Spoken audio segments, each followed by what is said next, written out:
King Brahmadatta was deeply troubled by his dreams. After a monk had reassured him about the first 8 dreams, the king said, "But my last 8 dreams are even scarier. I must stop the terrible things they predict."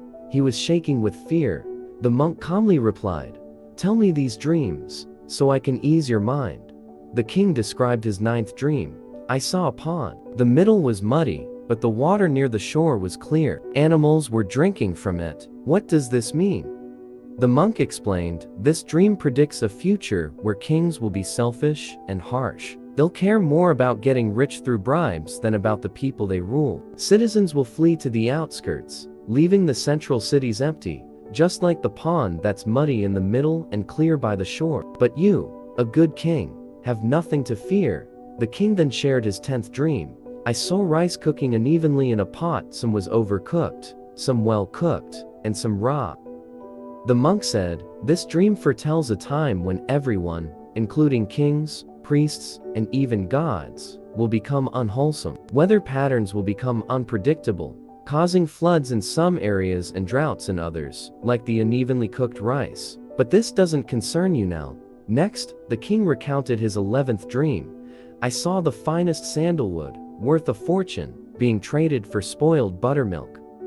The monk explained, "In the future, the truth will be twisted. Greedy preachers will turn necessities into luxuries and demand money for their teachings, increasing craving instead of helping people overcome it. This is like trading valuable sandalwood for spoiled buttermilk." The king continued with his 12th dream. "I saw empty pumpkins sinking in water."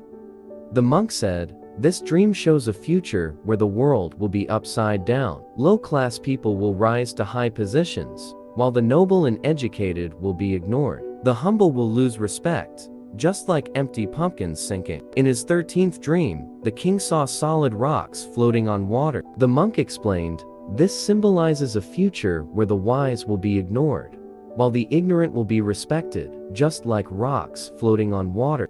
The king's 14th dream was about tiny female frogs chasing and eating big snakes. The monk said, "This represents a time when men will be controlled by their desires and youngest wives, who will dominate their households, treating their husbands like slaves."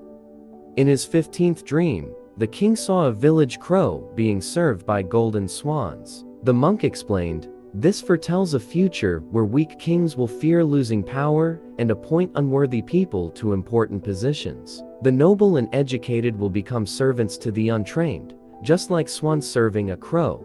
Finally, the king shared his most frightening dream.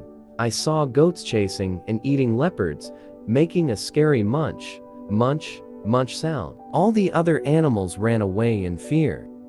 The monk reassured him, "This dream also represents the future, when the lowly will gain power and the noble will live in fear. In courts, the powerful newcomers will take away the wealth of the nobles, who will then flee and hide. Good monks will also be driven away by bad monks, just like the animals running from the meat-eating goats. But these events are far in the future and don't concern you now."